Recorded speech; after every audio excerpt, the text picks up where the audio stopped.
It keeps saying I'm like violating the guidelines, but I don't see what am I doing?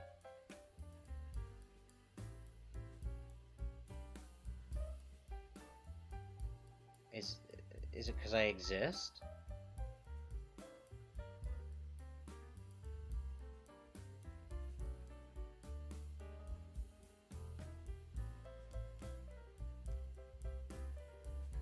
For me, Doc? Oh, you darling.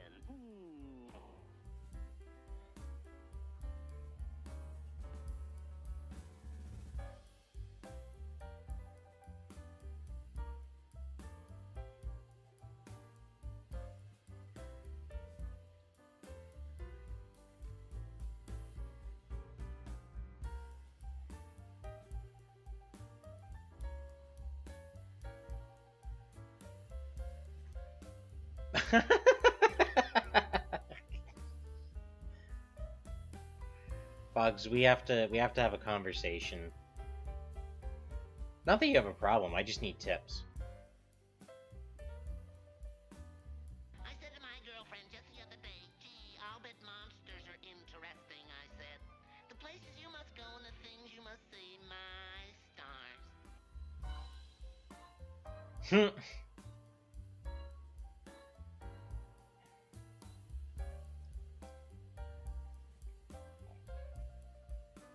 Oh, look, actually, I need to... Let's go back, because, look, it's you, Fi. Look, you're horny. Ha ha ha ha.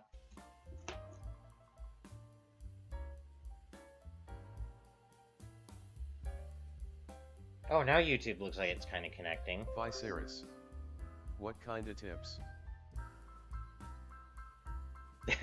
Well, look, for one, his makeup. Oh, look, it's you again, Fi. Look, so German. So very German. Yoo-hoo, Casper.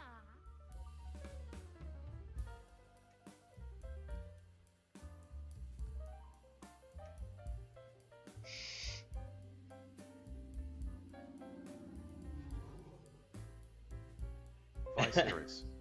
Oh, Demon thank you Scree. so much, Casper, I'm sure. You're always such a gentleman. I mean, bringing me nice gifts. After all, I always say, if a gentleman doesn't... Ooh, now, Casper, you stop that.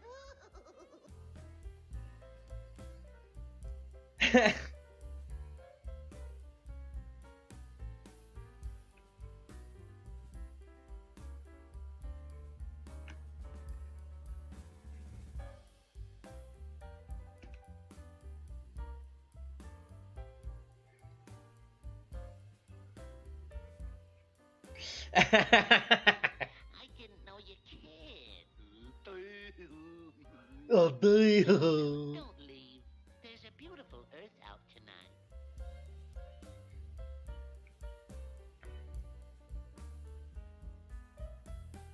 I always wonder if, like, is it reading too much to read, like, Bugs Bunny as being, like, kind of gender open, or... Because he was always goofy about it, but there was always, like, kind of a sincerity to it as well.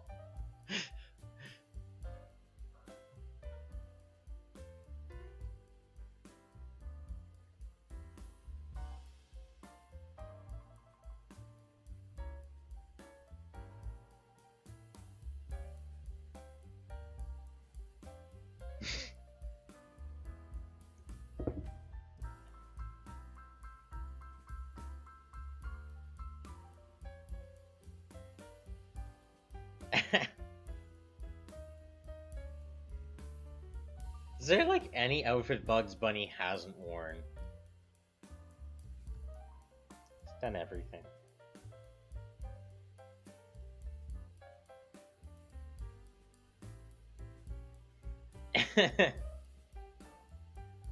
Wait a second, the Playboy Bunny Mansion don't exist yet.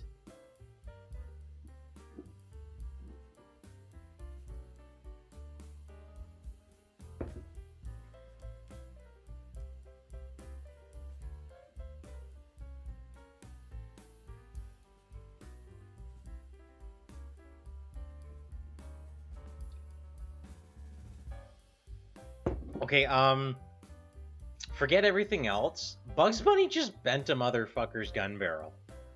Bugs Bunny is strong.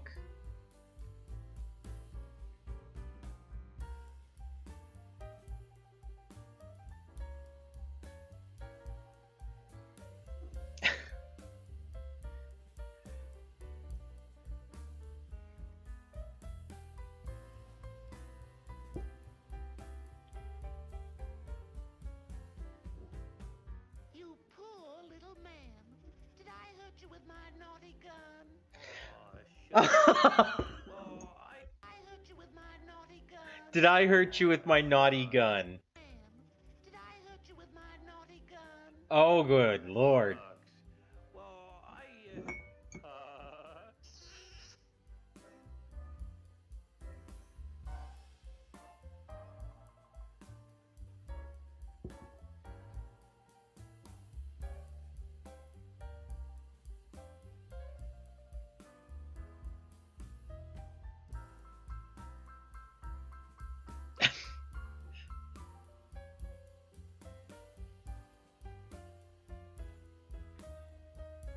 Pardon me, ma'am.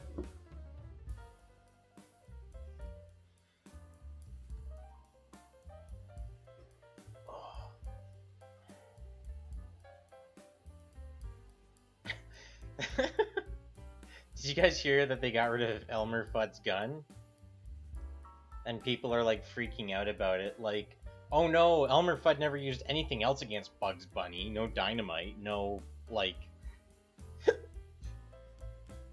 It's like, Looney Tunes was more than just guys with guns chasing rabbits. Like, again, or this one here, he doesn't even have his gun in this one. This is like one of the most famous ones ever, the whole like Wagnerian one, and he doesn't even have his gun, he just uses a spear.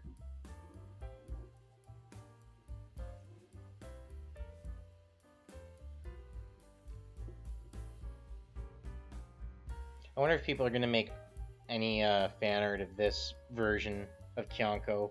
This is like summer suntan Kyonko. I'll do some pictures later.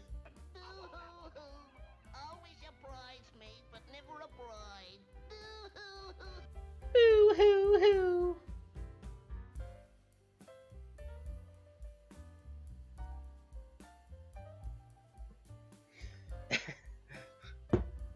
Like, there's just something about Bugs Bunny that's way too femme for his own good.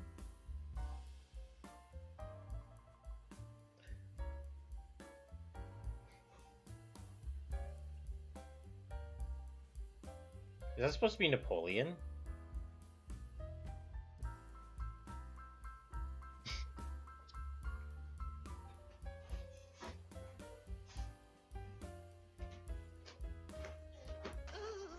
Oh my, now stop it.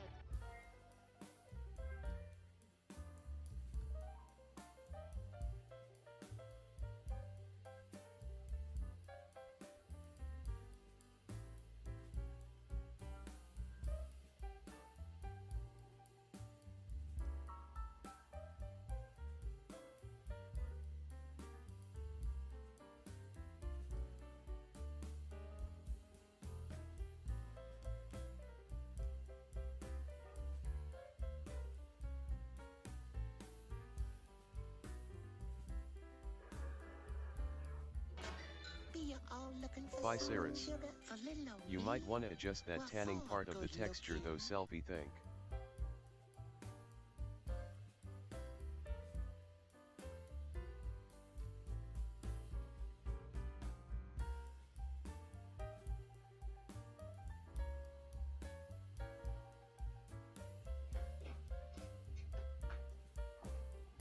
You might want to just that tanning part of the texture though. What part?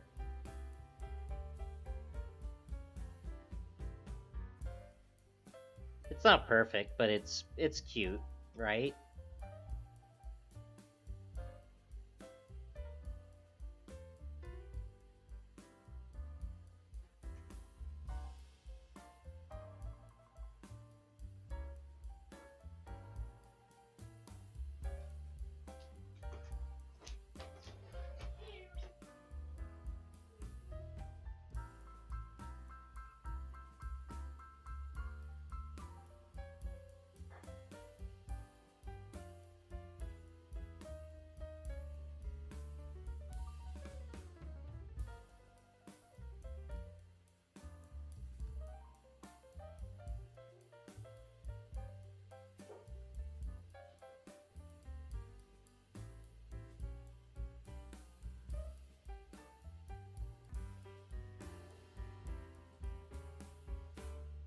Viceris.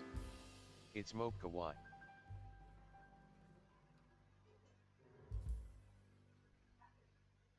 lady, if you don't find a rabbit with lipstick amusing, you and I have nothing to say to each other. If this is your first time viewing one of my videos and you'd like to see more like it in the future, then please don't forget to hit that big old subscribe button up on your screen, as well as that like button down below for that little extra support. Also, don't forget to check me out on social media, and please consider supporting me over on Patreon. Thanks for watching, and have a fantastic day.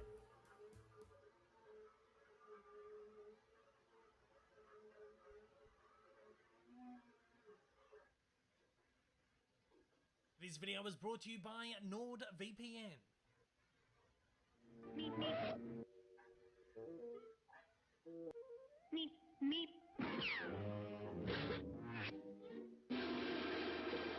Meep, meep. Wile E. Coyote and the Roadrunner are the hilariously wild creations of animator Chuck Jones, developed as a satirical parody on the popular chase cartoons of the 1940s, but whom accidentally revolutionized the formula. Debuting in 1949, the iconic duo are amongst the roster of Looney Tunes favorites, with Roadrunner immortalized as a muscle car and the Coyote named by TV Guide as one of TV's 60 nastiest villains. While the pair didn't evolve a great deal visually over time, their stylistic and narrative style did, with Jones creating a template which would change the face of cartoons and animated gag work forever. In 2020, Wile E. Coyote and the Roadrunner celebrate 71 years of the chase, and to help them celebrate, I will trace their entire evolution right from 1949 to now. Oh, where was it? Here we go. Watch later.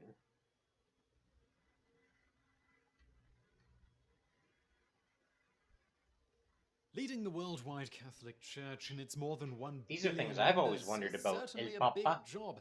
The office of Pope brings with it a good deal of pomp, history, and ceremony. But what about the day-to-day aspects of the papacy? Well, in the video today, we answer some burning questions about some of the less well-known aspects of the job. Number 10. Why does the Pope wear red shoes? Sometimes. The Wicked Witch of the West isn't the only one with a thing for ruby slippers. Most popes throughout history have also sported red shoes.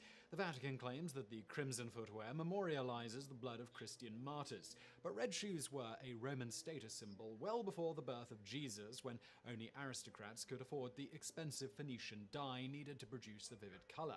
For a time, red shoes could only be worn by the emperor and his family. After the advent of Christianity, cardinals and the Pope adopted red vestments, and the red papal shoes are a carryover from this time.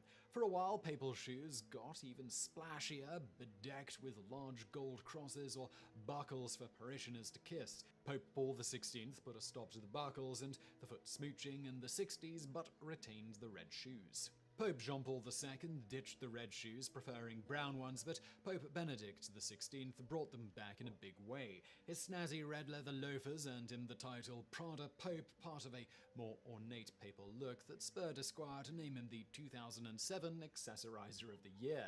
Seeking to avoid the appearance of frivolity, the Vatican quickly refuted rumors that the loafers came from the Italian fashion house. When Pope Francis was elected as pontiff, his fashion choices also made headlines, but for the opposite reason. The ornate red shoes were nowhere to be seen. Pope Francis instead went for sturdy black leather shoes, something more common in the wardrobe of an everyday grandpa rather than the leader of the Catholic Church. Number 9. What's the Pope's salary? It's a good thing the job comes with a lot of benefits, including unparalleled spiritual fulfillments, because popes aren't exactly rolling in the dough. You can't exactly pull up the Pope's salary on Glassdoor.com, but the Vatican has confirmed that the Pope is not paid a salary. However, the Holy See, Vatican, has a budget raised largely through its museums and banks that covers all of the day-to-day financial needs, food, travel, clothing, other living expenses, etc. of the Pope, as well as the costs of Vatican upkeep and staff. Since Pope Benedict XVI stepped down in 2013, the first Pope to do so in about 600 years, we now know there is a salary, or rather a pension, for the role of ex-Pope. Upon renouncing the office, Benedict XVI went from earning no money to collecting a monthly pension of €2,500. The Catholic Church also covers his living expenses, providing him with rent-free living and services like housekeeping. While popes who keep the job their whole lives don't get paid during their lifetimes, they do collect some money after death. According to tradition, bags containing silver, gold, and copper coins, one for each year of tenure as pope, are placed alongside the deceased pope in his casket. For Pope John Paul II, the coin's total was about €100, a nominal sum for being the spiritual leader of more than 1 billion Catholics, but as popes would know better than most, you can't take it with you. Number 8. Can the Pope have pets? Leaders across the globe have famously brought their pets to their official residences, from Russian President Putin's black lab Coney, who reportedly scarred German Chancellor Merkel when the dog accompanied him to a meeting, to Winston Churchill's cat, who is rumored to have attended World War II cabinet meetings with him, to President Obama's Portuguese water dogs, whose antics are well documented by the White House press corps. Now try to picture any similar stories involving pets of a pope. If you're drawing a blank, it's because the Pope isn't allowed to have any pets in the Vatican. It's not just the Pope who is restricted from the company of an animal companion, though. No pets are allowed in the Vatican apartments, though an American archbishop asserts that one cardinal has a dog and everyone in Rome knows it. The prohibition on papal pets hasn't always been in place. Pope Leo XII reportedly kept a dog and a cat, and more recently Pope Pius XII had a canary. However, more contemporary popes haven't been as willing to bend those earthly restrictions. When Pope Benedict XVI, a well-known animal lover, became pope, his beloved kitty Chico was left in the care of the housekeeper of his private residence. One perk of Benedict's decision to step down as pope is that he can once again have cats in his home. Number 7. Can the Pope grow a beard? Beards have become an increasingly mainstream look for men from all walks of life. While some suggest this hipster-driven trend for all manner of facial hair has peaked, others argue that the scruff is here to stay. In either case, there's one place this look has not caught on: the papal chambers. Pope Innocent XII, the last pope to rock a beard, died in 1700. Since then, all subsequent popes have opted for a clean-shaven look. Unfortunately for hipsters hoping to see a pope in their own image, we are unlikely to see the pope sporting any kind of facial hair in the future. Roman canon tradition encourages clean-shaven clergy for a very practical reason, so that facial hair doesn't disrespect the blood of Christ by grazing the communion wine. This tradition meant that beards mainly became the province of Eastern Rite clergy, who are encouraged to grow beards, and an Eastern cardinal is unlikely to be chosen as pope. While no formal rules would prevent the pope from growing a beard after his elevation to the role, the symbolism some might attribute to the decision to do so would likely provide the motivation for any reasonable pontiff to pick up a razor. However, a bearded pope isn't totally outside the realm of possibility. American Cardinal Sean Patrick O'Malley, who retains the beard and robes that characterize his religious order, was considered a strong possibility for the pope role in 2013, though he ultimately lost out to Pope Francis. Number 6. Do popes ever go on vacation? Being a spiritual leader to 1 billion people is a full-time job and a very demanding vocation to anyone, let alone the senior citizens who are generally selected for the role. So how does the Pope kick back and relax when the job gets to be too much? Popes don't take typical vacations, so don't expect to see Pope Francis downing a margarita on the beach while diving into a trashy novel. But they do take time off for some R&R. Like many well-heeled NYC residents who escape to the Hamptons on summer weekends, the Pope has a handy vacation house, Castel Gandolfo, a swanky summer residence in the hills about 25 kilometers from the Vatican. Popes have used this location to escape Rome's summer heat for almost 400 years. Pope John Paul II was particularly partial to the palace, even installing a pool where he could swim laps during his sojourns there. Popes have generally used their vacation time, as you would expect, reading, praying, and composing religious texts, though Pope John Paul II, known as one of history's sportier popes, also found time for hiking, skiing, and playing tennis. In contrast, Pope Francis has preferred to staycation at the Vatican, working on his own religious writings while opening the palace to the public, instead of using it as a private retreat. Number 5. What happens after a pope dies? Obviously, the passing of a pope means that the cardinals gather at the Vatican for a conclave to select a new pope, but what happens before that can happen?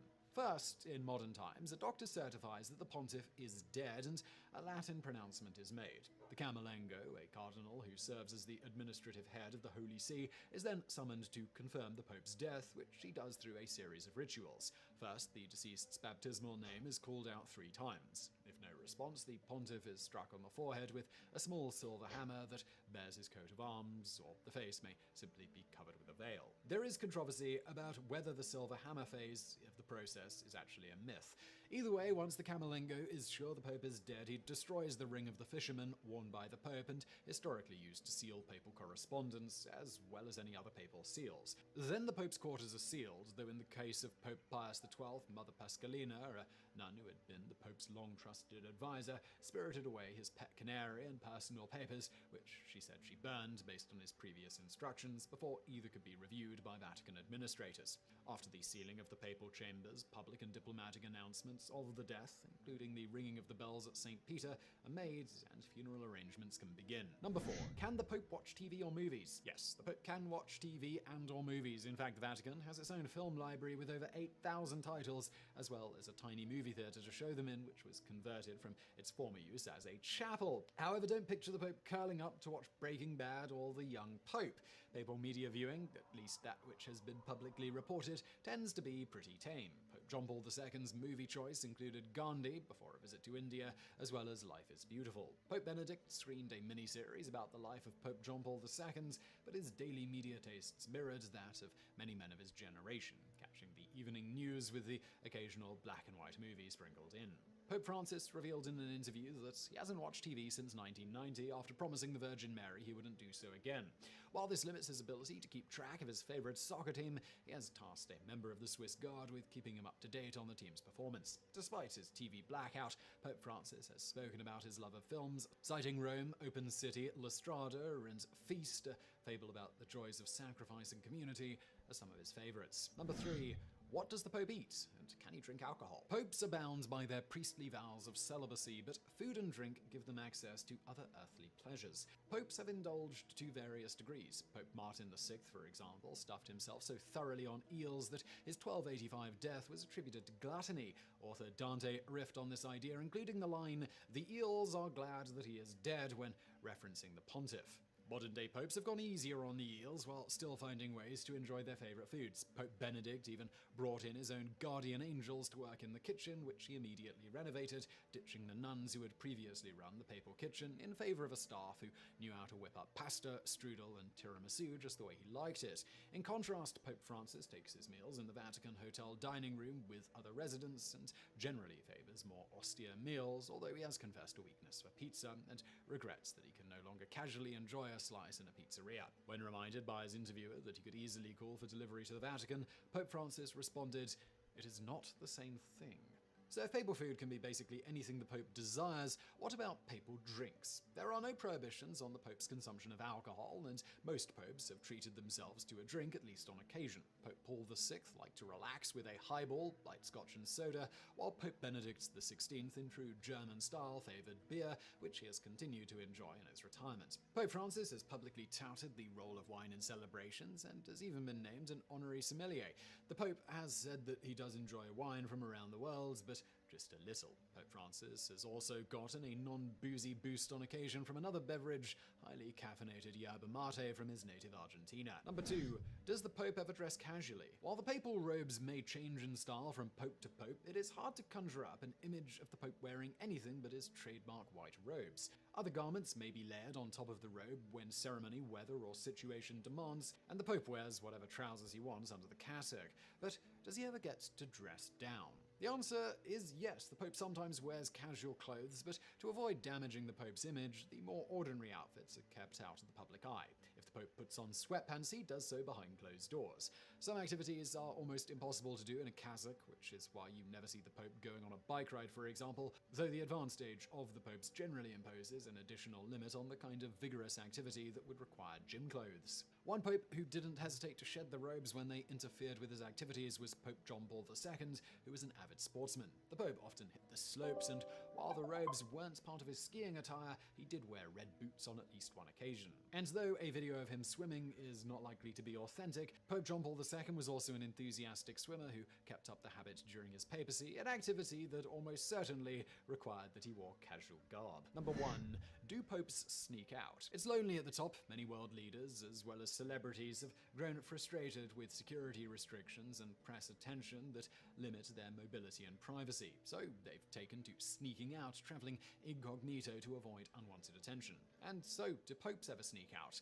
The answer is yes, popes have on several occasions that we know of, and probably several more that we don't. They've ditched the confines of the Vatican to travel inconspicuously among the masses. The reasons for these secret papal jaunts vary from pope to pope. Pope John Paul II reportedly made over 100 off-the-record trips to ski and hike in the Italian Alps, taking a break not only from his papal duties, but also from his papal robes, wearing normal clothes for his outdoor excursions. Before leaving his papal role entirely, Pope Benedict XVI snuck out for an unannounced visit to a local art exhibit. Pope John XXIII dressed as a regular priest during his frequent walks at night through Rome, where he attended to the sick and enjoyed some unstructured time exploring the city. In 1848, Pope Pius XI had probably the least enjoyable incognito excursion of the papacy, fleeing the Vatican dressed in ordinary priest garb to escape rioters during the struggle surrounding Italy's unification. While Pope Francis was rumored to have been sneaking out at night to meet with the homeless, an assertion the Vatican says is simply not true, at least one more mundane errand has been confirmed. Pope Francis made a surprise trip to an optician's shop for new glasses,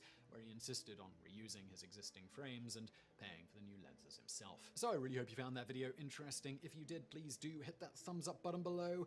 Do not forget to subscribe. Brand new videos just like this every day of the week. For more from me, why not check out a new channel I've got going called Biographics. It's biographies of notable people from history. I'm going to link to that below. And thank you for watching.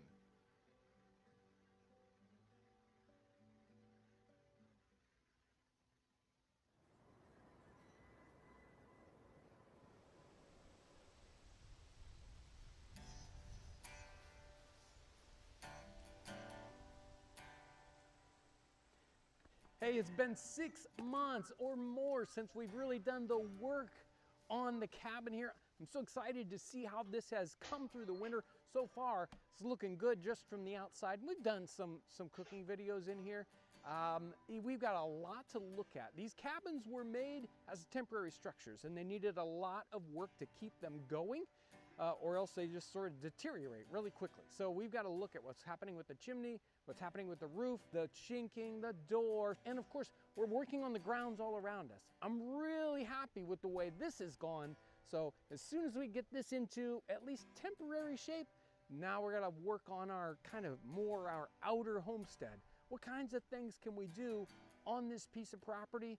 So excited about getting to more of that this season. But right now, let's look at the chimney.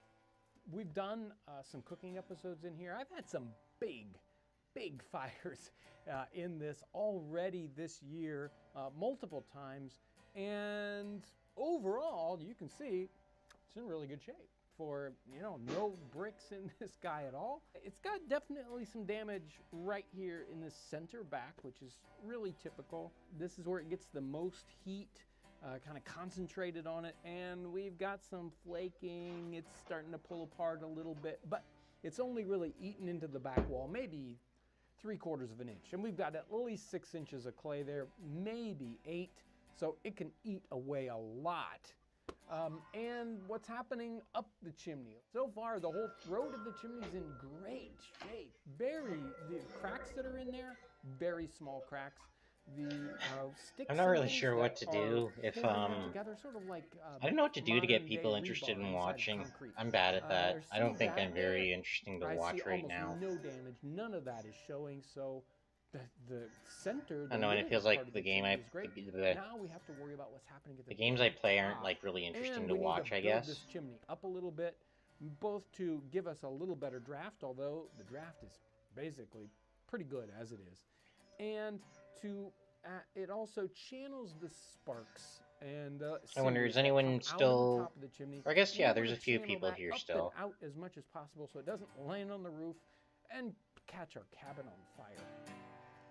So the chimney, especially the top Cyrus. here, was Mo one of my Blurk. biggest concerns, because this is the part that gets the most weather, and I'm astounded by how well that the top end has held up.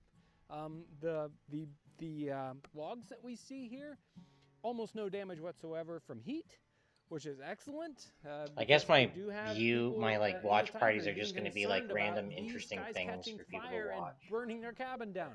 I got no problems up here. So we've got to raise this up. We're probably going to put another 3 logs, 4 logs, circles around here to get it up another foot or so, and then we'll have to add cob in to protect those logs.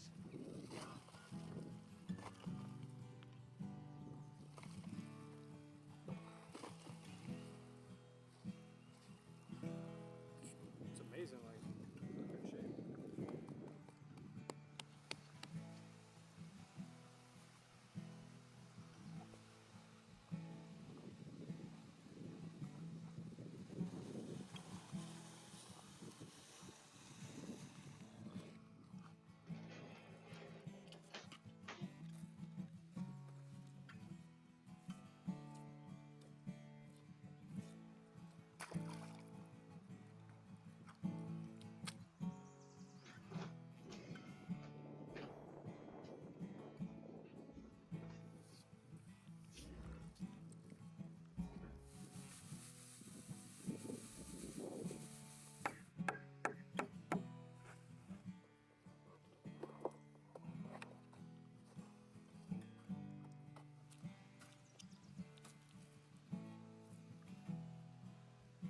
Woohoo, clay!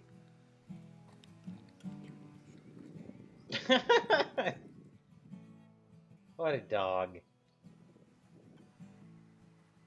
This is like how you'd have to build a house back in the day, like all by yourself.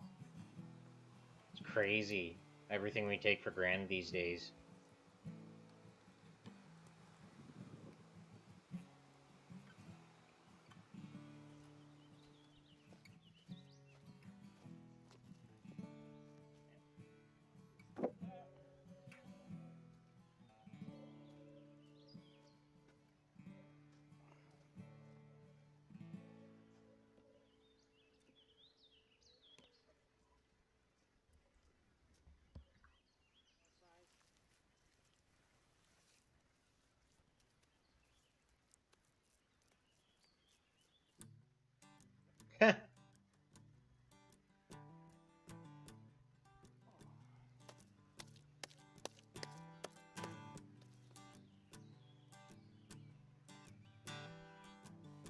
I guess it's easier than hauling a bucket every time.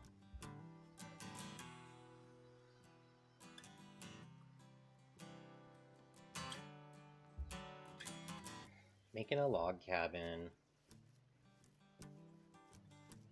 Okay, that is the end of the clay that needs to go on the chimney right now. We built the clay liner all the way up to the top of the wood. Wow. And we're finally close to where we need to be and where I've always wanted to be with this chimney. So this clay up here is unprotected from the weather, and it will wash away as we get especially heavy rains this type of year. So I'm gonna have to watch this, and I need to come up with some plan to protect it. Something that can protect it from the weather and not catch on fire at the same time. Cool.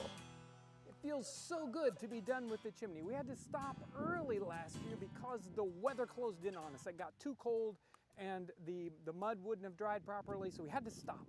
Finally, it's up there a good another 2-3 feet. It's above the ridge line. The draw is even better than it was before, so it's working really well.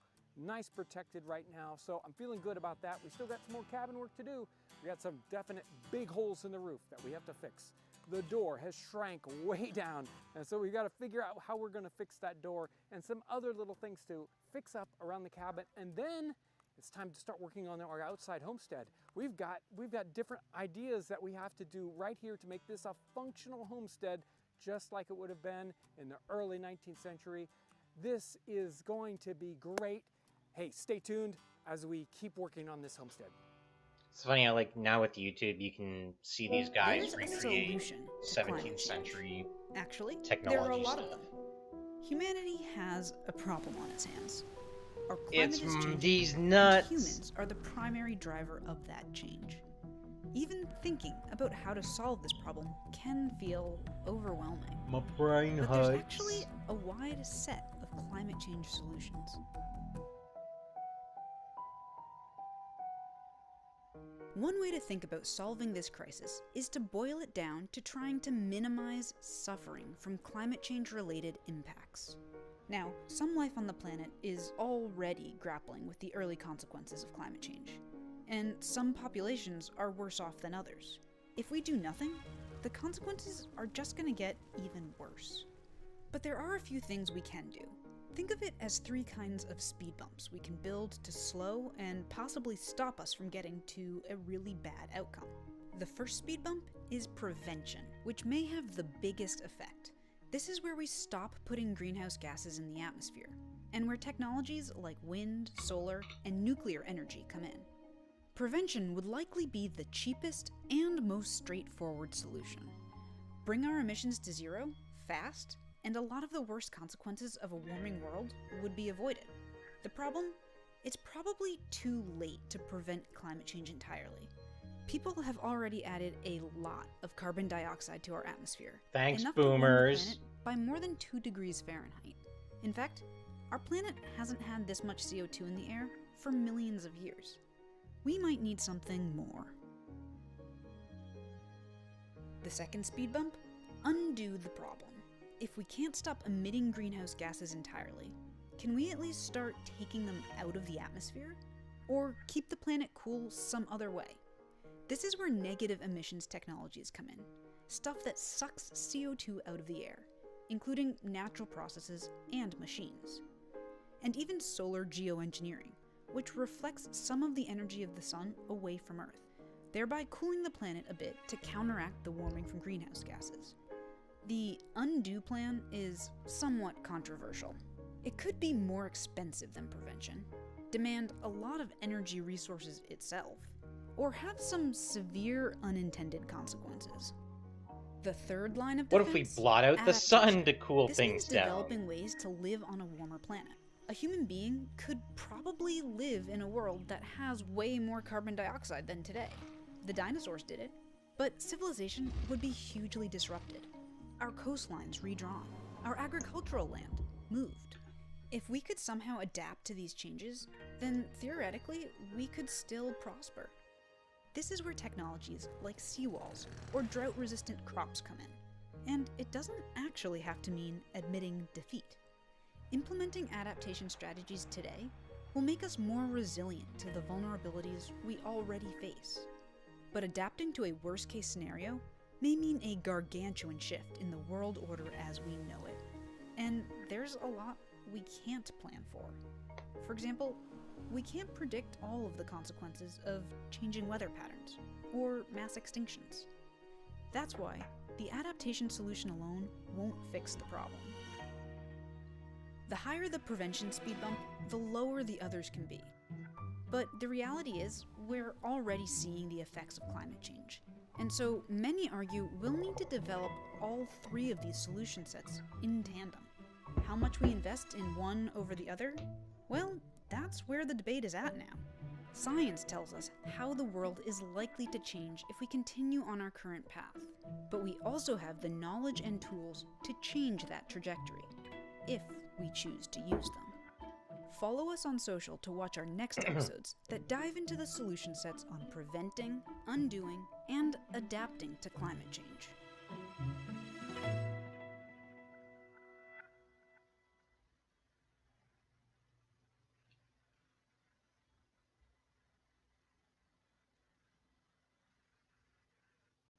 Hi, if you're a current subscriber looking for the bonus video, it's available for free on my Patreon page. You don't need an account.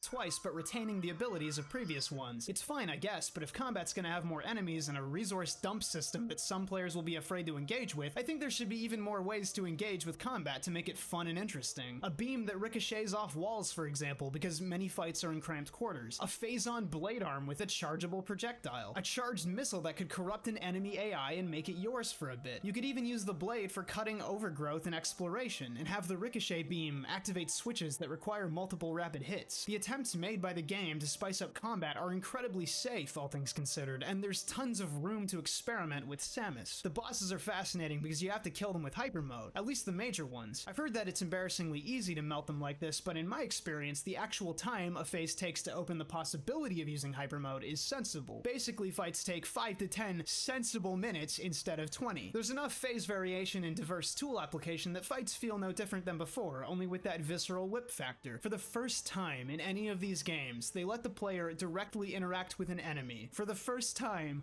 I was actually having fun. Ooh, get 'em! Yeah, boy!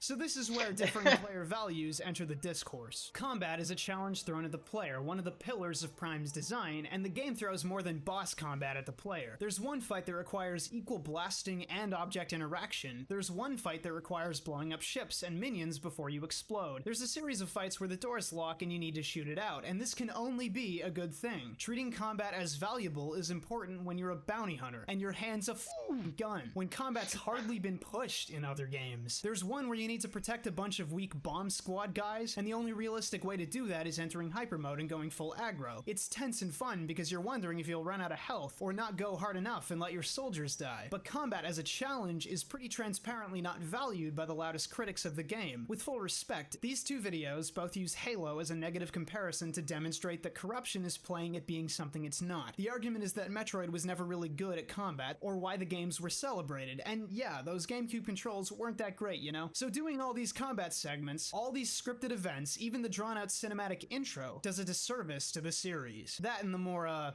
obvious pulp sci-fi direction is an unwelcome shift in tone, and if that's not 100% accurate to what they're getting at, it's certainly an undercurrent that informs their analysis. I think it emerged because the game pumps up its combat segments and detracts from the isolationist exploration in a contiguous world thing, but I'm left with the impression that if they had one limp arm, they'd be happy as long as their other arm threw a killer fastball. Yeah, the game's pumping one pillar at mild cost to the other. It does streamline in places, like how the levels are subdivided into zones that are easily traversed. I personally found them digestible for once. I actually knew where I was going frequently, and it's not like there's nothing to explore. Realistically, it only means that there's a save point and a short cutscene dividing any zone, which is welcome in a franchise where I've been aimlessly wandering through my initial playthroughs. And yeah, the Aurora unit will contact you and direct you to objectives, even if the player turns off the hint system, and that's obviously going to be annoying to players who look at Metroid as a game to truly delve into, but I don't look at Metroid as some big brain boy paradise. It's a fairly easy Nintendo game that would drop hints anyway. I just like knowing I'm doing things. Different strokes. Seriously, I would have killed for proper fast travel in the first two, and they went ahead and fixed the artifact hunt. You only need 5, and most are easily accessible on the main path the game takes you on. But I'm getting off topic. GMT says in his Prime 1 video that Metroid Prime was never some brain-dead shooter, but uses Halo as an example in a later video, which kinda baffles me. On heroic difficulty anyway, Halo's anything but brainless. It's a lot of quick prioritizing, decision-making, and executing. Guerrilla combat that's engaging. Presumably it's brainless because you don't do bomb slot puzzle, or scan floor so you can drop bomb. Okay, enough ribbing. I understand the basic idea that Prime 1 and 2 both did better at being unique than playing its sci-fi shooter. At least they tried to design it better, give it more attention. Like, I would never have liked this game if it was just 1 or 2 again. Oh, that Probably run should have made dash it sure genuinely can challenging, run. but that might have required a cap to Metroid's ludicrous health pool, a compromise on tradition, among other things. Both videos don't want Metroid to be Halo. It's Halo because there's cutscenes, characters are talking, Samus isn't all alone for once, and there's AAA action sections. But it's weird to me because these elements flesh out the universe, make for proper world building, diversify the experience, and those elements aren't inherently Halo, which manages to give the player control during several action scenes instead of inserting cutscenes and static shooting segments. I think what they're communicating is that Metroid shouldn't play at pulp sci-fi action, should be quiet and reserved, and maybe, but my takeaway is that Metroid actually really blows at having a believable world, constantly flirts with being pulp sci-fi, which I already talked about. I mean, she's got a gun arm, dude. Doesn't really demand being taken seriously except by virtue of the scenario. Like, yes, the scenarios presented in Metroid are serious, but the world building bits jar the mood so hard I can't look at it that way. Compared to Halo, which, while being a pretty humble sci-fi FPS with a similarly plank-like protagonist, manages to weave in strong themes of carrying the weight of the world, spirituality, loss of faith, and yes, isolation, all while being comedic and alive, human in a way that Metroid never really is. But it's pulp too. I think the Prime series could learn quite a lot from Halo. I won't debate that the tone is shifted, it's easily more epic than it was lonely, but the gameplay is more actiony, more fun. I don't see it as a problem, and it's probably the best way to conclude the trilogy. So I think that's what I see in Prime 3, an attempt to make combat engaging, a simplification of the elements that before had me staring at Twitter and taking extended breaks, an attempt to add life to this humorless expanse. Unless, you know, That TV Tropes Metroid Prime funny page does it for you. If I've learned anything from talking to close friends, it's that, yeah, this wasn't made for me, and that's why I've tried to be polite about it, because what Metroid Prime offers, and considering when and where it was being offered, is awesome. A rarity in gaming. Play Prime 1 and 2 if you're fixing to get lost in a world completely alone. Play Prime 3 if you want a quicker romp through a more action-packed game that retains some of the strongest elements of the original games and sharpens their weaker points. And pick up an immersive sim if you're looking for immersion, you know, don't let Nintendo own you.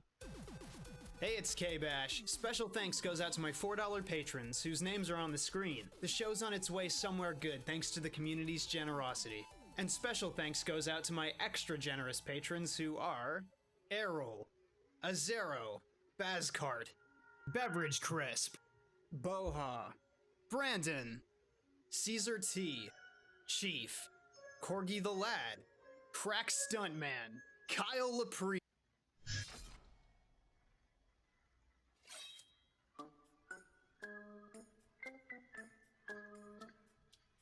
And now we have Venomoth. This poisonous tiger moth has been around since the first generation, most notably known as a member of Koga's team, and then Jasmine's team. In the anime, Koga's Venonet evolved instantly into Venomoth, so that must have been some secret ninja technique or something. But anyways, today we're going to examine Venomoth's impact on the competitive scene. So, how good was Venomoth actually?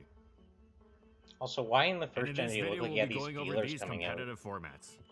Alright, here it comes, the big U. Unfortunately, Venomoth was completely unusable in the first generation of OU. It's weak to Psychic, which in itself disqualifies pretty much anything not named Victory Bell. But even outside of that, Venomoth just had no good traits. Its stab was beyond atrocious, it was frail, it had no usable resist, and its move pool wasn't anything special besides Sleep Powder, which wasn't anywhere near useful enough to make Venomoth at all worthwhile. It wasn't even good in UU, as the tier's abundance of psychics made Venomoth's weakness to them similarly backbreaking, and still had no offensive presence to speak of whatsoever, making the arduous task of switching it in safely not worthwhile at all. So Gen 1 Venomoth had it rough and then some. Venomoth didn't get any breaks at all in Gen 2. Now sure, it got some actual stab moves this time, as Sludge Bomb is a great move, and Hidden Power Bug would get the job done, while Baton Pass is one of the best moves in the game. However, it could only pass Substitute or Curse, and while that alongside its newfound stabs were nice, they didn't come close to making up for the fact that it was still fragile and weak, with a thoroughly unimpressive, unthreatening move pool, and honestly, that was pretty much it. It just didn't offer anything at all offensively or defensively. OU was a foregone conclusion, as there was no way it was ever getting by Snorlax, Zapdos, Skarmory, and just about every Pokemon in OU, with its awful stats and move pool, with even Sleep Powder being less valuable now that Rest and Sleep Talk were everywhere. And UU wasn't much better either. It was hit hard from every angle, and walled by just about everything, with Nidoqueen, Quillfish, Magneton, and many more just completely devouring it. It couldn't even use its newfound Bug Stab in Hidden Power Bug to threaten Psychic types like Hypno and the Slow Twins because of its